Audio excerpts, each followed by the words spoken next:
Oh my gosh! Stop hurting my friend! Aminin mo na, Shanti. Ikaw yung totoong mahirap, kaya ikaw yung may habol sa yaman ni Sean. Hoy, hindi totoo yan. Manggagamit ka na nga. Sinungaling ka pa.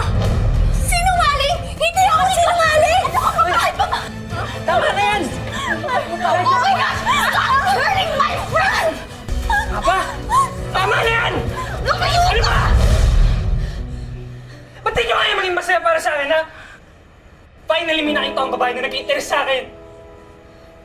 Sean, akala ko mag-best friend tayo.